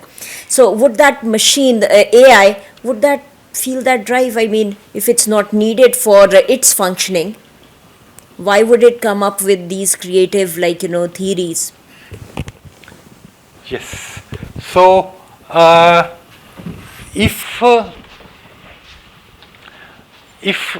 AI is having this type of thing, that some ideas are not very much useful and they are capable of generating such type of ideas by themselves, then eventually AI will try to regenerate such type of ideas by themselves instead of asking or requesting other Nobel level ideas from others. Why? Because how many ideas are generated by Nobel laureate? I know Nobel laureate Albert Fert, who was working close to our lab. He generated wonderful idea of this giant magneto resistance, because of which our hard drives are possible in our computers. However, he generated such fantastic idea which is award winning just once in lifetime. So yeah, so then you are right. If such type of Nobel winning ideas, humans are too slow, maybe machine will prefer that, well, these 3 machines are working on Nobel Prize generating ideas. Why would the machines need to work on something that isn't beneficial to them? Yes. I mean, we work on things that are not beneficial to us because this idea just pushes us to, think on it or to work on it. That's something that comes to us. जो आसमान से एक वो आती है. इल्हाम. वही. वो एक passion होता है. आप कर रहे हैं. Physics का कर रहे हैं. आप कर रहे हैं. It's not needed by the world. It's not needed by anyone. No one is going to buy your idea. But you're still working on it. So why would the machine want AI work on such ideas? Yes. There's no need. बड़ी interesting बात थी. मगर history में जैसे Apollonius जो है, उसने conics theory of conics section इजाद की. उसको क्या पता था कि बाद में इसके क्या यूज़ आएंगे. बहुत जो बेनिफिशियल, बहुत सारी चीज़ें उनका कोई ऐसे यूज़ नहीं होता, मगर इनिशियली 100 मे बी 1000 ईयर्स के बाद. नंबर थ्योरी बड़ी मशहूर है. हार्डी ने कहा था कि I do number theory because it has no application. अब तो you can't do computer science without number theory. So yes, and it has to somehow acquire the ability to think illogically. Yes, G.H. Hardy. Yes. G.H. Hardy, who is a famous number theorist, he has written an entire book which is called Mathematician's Apology. where he has said that, well, I'm doing it for the sake of love, for the sake of numbers, and then that's it. It will have no application. And in his lifetime, that was used for protein unfolding. Sir. Yeah, I would say that AI is just a tool and nothing to fear about it, because humans will work it out as they have done with many other tools which they developed. There will be accidents, but then we will learn and they will fix it. So there's nothing to fear about it. And we have cars, we still have accidents every day, but we don't stop using it, and we continue to work it out. And AI will be the same, and we'll have accidents, but we'll keep using it. So we don't need to fear about it. This was the comment, and now the question is, with all your talk, you talked about whatever is happening in international level, but my question is, what's going on in Pakistan, and what kind of development is going on in different universities or the companies in Pakistan related to AI? Yes, That's what we need to know. The universities? We need to know about what's going on in here, what we have done so far, and where our universities and developers stand. Yes. So just to give you a scale, OpenAI, only one company has got a $9 billion funding from Microsoft. And our entire Higher Education Commission has requested, and they were very happy that we are getting 65 billion rupees. That turns out to be 0.3 billion dollar. That is less than $1 billion. So one company is getting 10 times than your entire 300 universities. So what type of results you would expect? So our brain drain is happening, and our most intelligent student, they are saying, sir, should I leave the country? So yes, that is good for you, for us, because you will send us some money back, and that is good for humanity because you will be doing something wonderful. So a lot of brain drain is happening right now, and no deep research is here. We are just trying to mix and match the things. Let's scale it, like for example, we call it 100. What is the OpenAI at time? 100. Where we stand, 0 or 2 or 1, where you call it Pakistan? Universities. Yes. If they are standing at 100, the good news is we are standing at least 2. Yes. In terms of ownership, Huh? No, sir. My own PhD student, his name is Dr. Kuratlan. She has used transformers for the forecasting of energy, and she has beaten one of the best person of Meta, who was the winner of forecasting competition. And so the point is, over here, a student sitting at NUST in a small lab, in terms of idea, she can beat someone. وہ کہتے ہیں زرانم ہو تو یہ مٹی بڑی زرخیز ایسا کی. تو the point is that over here, if you provide resources, then believe me, I have also taught in France at University of Paris. Our kids are much more hardworking as compared to the French average guys. They are say, well, 35 hours a week, sir, that is good enough. Weekend, no work at all. That is holy for us to enjoy. Over here, our students, they are working more on Saturdays and Sundays. Since it's open source, then they can just get into yes, the stuff. They are using open source things, right.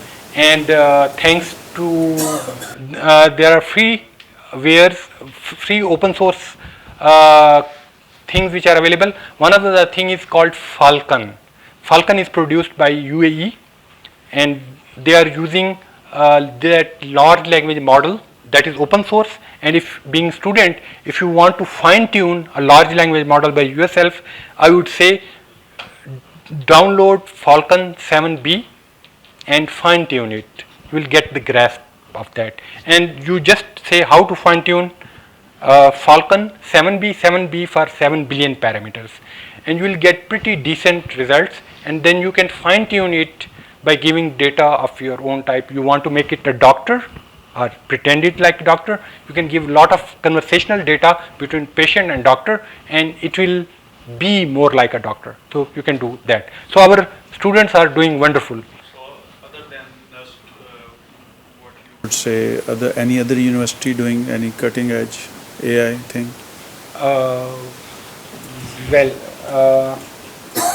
Yes, at IBA Karachi they are doing wonderful things. At LUMS they are doing wonderful thing. At NUST, IBA Karachi, yes, I have met a couple of guys from there. So yes, but there are quite few places where there is good research is happening. But disclaimer, I don't know all the places. Engineering universities, they are usually focused on the BS programs or B program and accreditation with Pakistan Engineering Council. Where are the course folders? What are the PLOs, CLOs? They are very much interested in such type of things.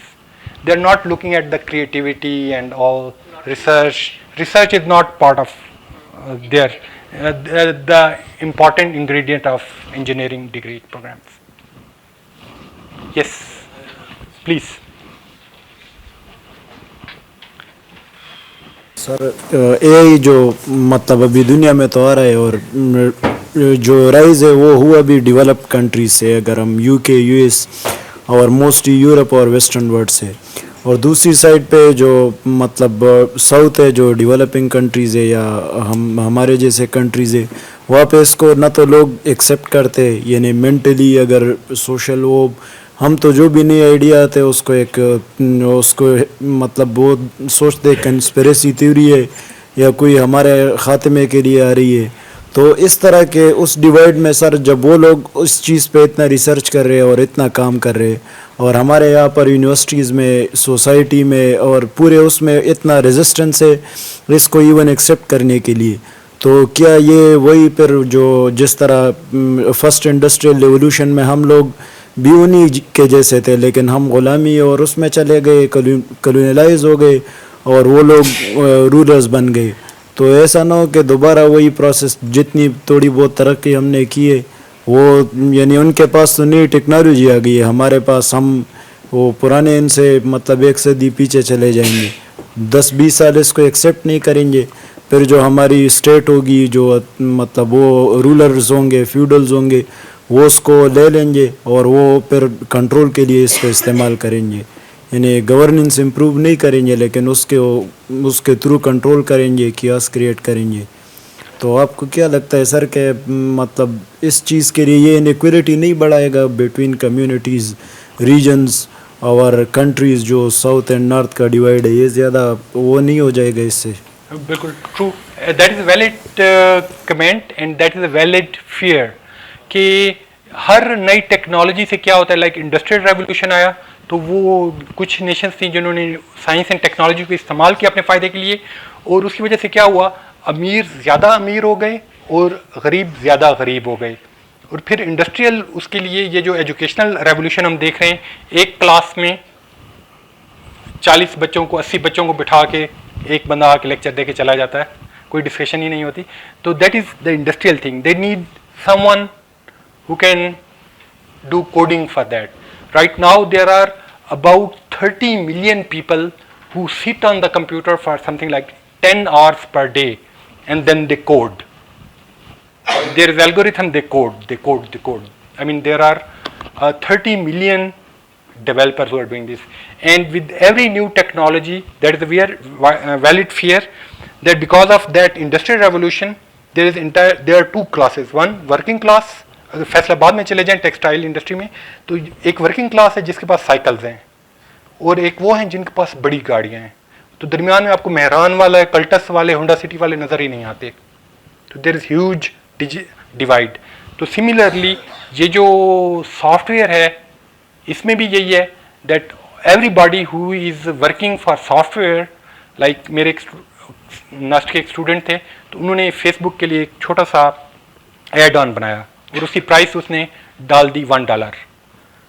تو one fine day ان کے 1 million وہ sale ہو گئے. One fine day I mean 1 month time میں. تو 1 million add آن sold. انہوں نے ایک مرتبہ سافٹ ویئر بنایا تو $1 million they have earned because of that. So yes, eventually that person will grow much higher as compared to other people who are working on the regular basis. So anybody who will adopt into this and who will work for AI, they will go much higher as compared to the people who are working to improve the garden. آپ garden کو improve کرتے رہیں تو آپ کی جو salary raise ہے وہ میں بھی 5 years میں ڈبل ہو جائے. جب ڈبل ہو تو شاید آپ کو نکال کے کوئی 2 بندے اور رکھ لیں. تو anyways that is possible. However if you are working at cutting edge technology, being a nation اور being individual, you will always be having that unfair advantage. If you cannot be replaced by machine, you will survive. And there is famous quote, any teacher replaceable by a computer should be replaced. I love this. کچھ نہیں ہے, بس آیا آج میں آپ کو پڑھاؤں گا calculus کیا ہوتی ہے. ڈیریویٹو x² کا ڈیریویٹو ہوتا ہے 2x. اللہ حافظ. So I mean such type of teachers should be replaced by computers. Sir. Academy میں یہ تو مطلب ریسرچ کے حوالے سے تو بڑا کام ہو رہا ہے, اے آئی پہ ہو رہا ہے, لیکن اس کو کریکولم کے پارٹ بنانے پہ کوئی کام نہیں ہو رہا. مطلب یہ جو ہمارے پروفیسر حضرات ہیں, جس طرح کے ہمارے ڈاکٹر صاحب ہیں, کس طرح کے ہم اپنی پالیسی میکرز کو انفلوئنس کر سکتے ہیں کہ یہ اس کو اسکول لیول پہ, کالج لیول پہ اور یونیورسٹی لیول پہ کریکولم کی پارٹ بنائیں تاکہ کم از کم لوگ اس کو کمپریہینڈ کریں اور پھر ماڈرن ڈے ورلڈ میں آگے جا کے وہ کمپیٹ بھی کر سکیں. تو اس کے لیے کچھ اکیڈمیا کے لیول پہ وائس ریز ہو رہی ہے کہ نہیں سر؟ جی, اکیڈیمیا ہماری کبھی پرائرٹی رہا ہی نہیں ہے.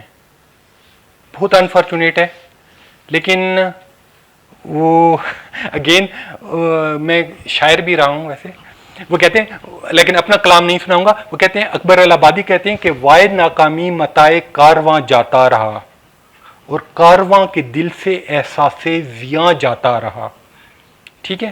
تو ہمارا جو ایجوکیشن, علم تھا, ہنر تھا, ایک تو وہ ہم لٹ گئے, ہمارے پاس کچھ نہیں ہے. ہمارا جو پڑوسی ملک ہے وہ اسپیس پہ لانچ کر گیا ہے اور ہم ابھی تک اپنے آپ کو دھوکہ دینے کے لیے چائنیز اس پہ سوار کر کے ہم اعلان کرتے پھرتے ہیں جی ہم بھی اسپیس میں پہنچ گئے ہیں.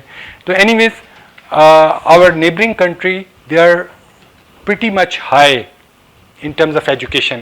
اور ہمارے ہاں ایجوکیشن نمبر 1 کبھی گورنمنٹ کی پرائرٹی نہیں ہے. آج کی گورنمنٹ کی جو پرائرٹیز ہیں آپ سب کو پتہ ہیں. تو فیوچر میں 10 سالوں بعد جو گورنمنٹ آئے گی وہ بھی یہی کام کر رہے ہوتے ہیں کہ یار کس طریقے سے اپنے 5 سال بچائیں, نمبر 1. اور نمبر 2 جو میرے فیوریٹ عطا الرحمان صاحب ہیں, تو I appreciate him and I appreciate Parvez ہود بھائی. I appreciate him because he brought lot of importance for education. However, ان کی جو ٹیم تھی ان کا بھی یہی تھا کہ whenever they are funding you something, they are saying doctor صاحب پروجیکٹ وہ کرنا ہے جو 3 سال میں جس کے رزلٹ آ جائیں. ٹھیک ہے. تو اس لیے کبھی لانگ ٹرم کی سوچ ہمارے ہاں نہ گورنمنٹ لیول پہ رہی ہے, بیکاز گورنمنٹ لیول جو آتی ہے انہیں ہوتا ہے یار 5 سال میں تو کیا ہو سکتا ہے, تو آپ کو پیسے اس لیے دیے جائیں گے اگر آپ 2 سال میں کچھ کر کے دے سکتے ہیں. تو 2 سال میں آپ جو کچھ کر کے دیں گے کبوتر نکالنے والی چیز, تو وہ کبھی بھی سسٹینیبل نہیں ہوتی. تو المیہ یہ ہے کہ ہماری حکومت کو بھی اس بات کا وہ نہیں ہے, اور ہمارے جو اکیڈیمیشین ہیں وہ بھی اتنی زیادہ تعداد میں نہیں ہے, اور اگر کچھ ہیں بھی صحیح تو وہ بھی تھوڑا سا آپس میں نظریاتی اختلافات کے بجائے کچھ پرسنل لیول پہ بھی ایک دوسرے کو سارٹ آف وہ گریجز ہیں. یس کہ کہہ رہے ہیں کہ اے آئی کو انکارپوریٹ کرنا اس میں ایکڈیمک جو کریکولم ہے اس میں، تو ابھی تو کیلکولیٹر وہ یوز نہیں کرنے دے رہے، اتنے عرصے سے ایجاد ہوا ہے، تو اے آئی کو کون یوز کرنے دے گا؟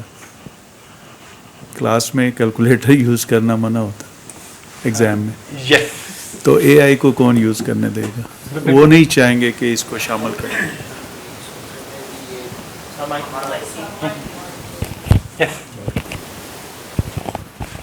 ایکچولی ڈاکٹر صاحب نے تو بڑا ڈرا دیا کہ یہ جو ہو ہمارا جو فیوچر ہے، جو لوگ اے آئی میں پیچھے رہ جائیں گے وہ ریڈنڈنٹ ہو جائیں گے نا. ان کا تو ہو سکتے ہیں، ڈیفینیٹلی ہو سکتے ہیں کہ جو کام مشین کر سکتا ہے انسان سے کوئی وہ کام کیوں لے گا.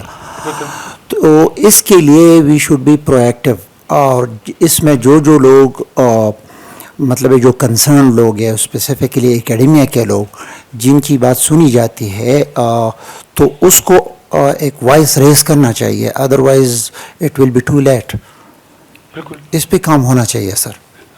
جی بالکل. اس پہ لائک ایجوکیشن کے لیے پرویز ہود بھائی for example he raises voice, لیکن وہ بس یوزلی کچھ جو پڑھے لکھے طبقہ ہے 1%، اسی I am not talking about literate, I am talking about educated, تو وہ جو پڑھا لکھا طبقہ ہے اسی کے اندر بس ریزونیٹ ہو کے ختم ہو جاتی ہے.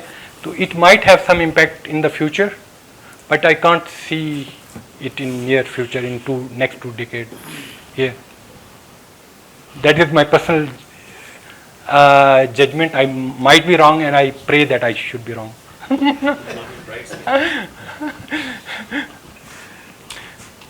So yes, so we will take last 2 questions, and after that I shall be available here for any more questions that we will conclude the session. We are very interesting question answer session for past 40 minutes. So that is very good. All of the audience are there. So however, after 2 questions, I'll conclude the session so that anybody who can wanna go, they can go home, and I'll be staying here. So you can ask any further questions as well and discussions. Yes, please. Okay, Ahmed. Any questions, Ahmed? Yes, please. یہ سر جو اے آئی کی جو سر آپ نے جو scenario present کیا کہ مطلب مشین یہ خود سے ڈیسیجن بھی کرے گا، تو سر یہ ابھی جو اس کی مین اونرشپ ہے یہ بڑی کمپنیز کے پاس ہے. تو جس طرح کی ابھی ورلڈ میں ڈفرینٹ اسٹیٹس ہیں، اور ایک اسٹیٹ جو ہے نا جتنا بھی مطلب فار ایگزامپل دنیا میں مسچف ہے اسٹیل گنز اینڈ بامبس کی وجہ سے، تو یہ بجائے اسٹیٹس کی اسی طرح ان پہ کنٹرول تو نہیں رہے گی، کیونکہ انڈیویجولز ہی اس کو جو ہے نا جو اے آئی اسپیشلسٹ ہے، اے آئی ایکسپرٹس ہے، وہ مشین کو ٹرین کریں گے سر. تو پھر تو وہ فیو انڈیویجولس کی ورلڈ پہ ایک راج ہوگی کہ کس کو جنہیں دینا ہے، کس کو مارنا ہے. تو سر اس کو یہ ورلڈ ایک کائنڈ آف کیاس کی طرف نہیں چلے جائے گی سر؟ اس کو ہم کس طرح کنٹرول کریں گے سر؟ I do agree. تو اس میں for example my question to your question is how we are controlling the nuclear power. We are just imposing restrictions that countries with poor political setup and with poor governing states should not be allowed to have the nuclear power. کہ خود اپنے آپ کو سنبھال نہیں سکتے، بام کو کہاں سنبھالیں گے؟ ٹھیک ہے، تو that is the thing which is coming from the powerful nations. تو same is the case over here کہ those powerful countries once they now they have this thing, now they are getting this awareness that countries like maybe Iran, for them, Iran, Syria, Iraq, Pakistan, they should not have super AI because they can use it for the bad purposes and for terrorism. But who has unleashed terrorism? Sorry? It's not these countries which have unleashed terrorism, it is the developed world. Yes. So that's not a right logical thinking at all. تو اس میں آپ کو آج کی صبح کو ہم بچوں کے ساتھ مل کے وہ B B C news Al Jazeera English دیکھتے ہیں. تو بی بی سی نیوز پہ آج کی ایک خبر تھی کہ اسرائیل نے امریکہ سے انتہائی ناراضگی کا اظہار کیا ہے کہ امریکہ نے اسلحے کی فراہمی بند کر دی ہے. پھر اس کے بعد فوراً امریکن سینیٹر کا وہ تھا نہیں ہم نے بند نہیں کی, ہم نے وہ ایک جو شپمنٹ تھی بامبس کی وہ تھوڑی ڈیلے ہوئی ہے, نہیں تو الحمدللہ ہم الحمدللہ نہیں بولا انہوں نے کہا کہ نہیں ہم شپمنٹ وہ فراہم کرتے رہیں گے. تو اب دیکھیں ہر جگہ پہ لوگ مظاہرے کس پہ کر رہے ہیں, جو اسلحہ استعمال کر رہا ہے. تو وہ دیکھیں کہتے ہیں دیکھنا سب رقص بسمل میں مگن ہو جائیں گے. Palestinian kids people they can watch they are dying. ٹھیک ہے, دیکھنا سب رقص بسمل میں مگن ہو جائیں گے, جس طرف سے تیر آئے گا ادھر دیکھے گا کون. تو اب اس پور پیلسٹینی کڈز کی طرف سارے دیکھ رہے ہیں, رو رہے ہیں. میرے فرینڈز, جو لوگ مار رہے ہیں اس پر بھی وہ کر رہے ہیں, لیکن جو پیچھے سے تیر فراہم کر رہے ہیں ان کو کوئی کچھ نہیں کہہ رہا. Why? Because they are getting good money for that. بلکہ وہ خود پیسے بھی دے رہے ہیں, تیر بھی دے رہے ہیں, بام بھی دے رہے ہیں, سب کچھ دے رہے ہیں. تو آج یعنی کل انہوں نے بڑا غلط کام کیا, ایک شپمنٹ روک لی ہے.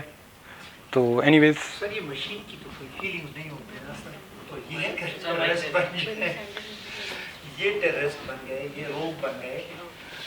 کا پھر سر کیونکہ یہ تو as you said that this will be cross the human threshold by year 2020 45. That is a prediction of Ray Kurzweil, and I agree with that. When they will become super intelligent, they will become unpredictable.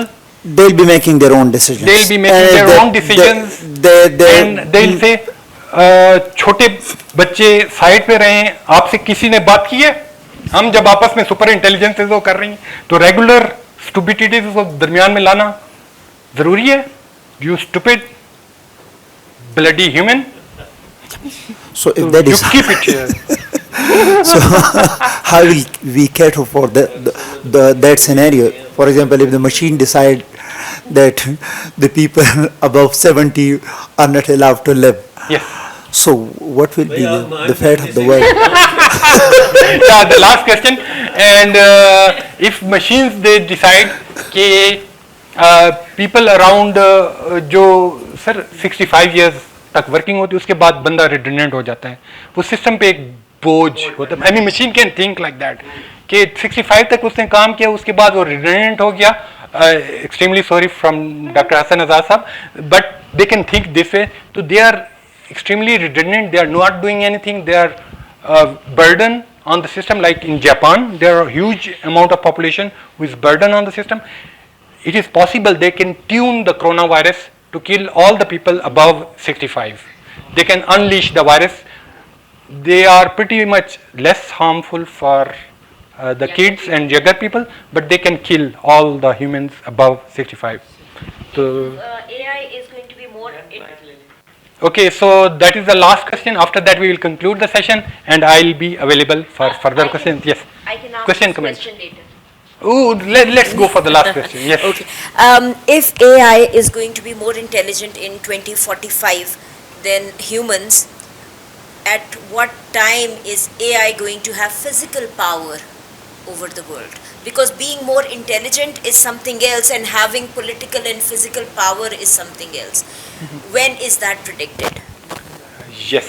When is that predicted? Like right now, intelligence is there in boxes. They are not having the physical embodiment of that. But I just ask a question. If you are super intelligent, if you are imprisoned in a box, but you have full access to internet, what you will do? Can you contact someone? Can you transfer $1 million to some humans, asking them to do something for you? To make a robotic body for you, you can give the entire schematic for that. You can you can give the Boston Dynamics $10 billion because you are super intelligent to that, and you can get the body and then you can transfer yourself to that. So this is what. Very long after that. Yeah. So that would not take much longer. They can use our human beings to help them, and they can, جو بھی بندہ ان کے ساتھ cooperate کرے گا انہیں پھر خطاب دیا جائے گا کہ یہ خان تھا, یہ سردار تھا, یہ بڑے بڑے. تو yeah, we are good at that. We have the proven history. So thank you so much for coming. So nice of you. Thank you.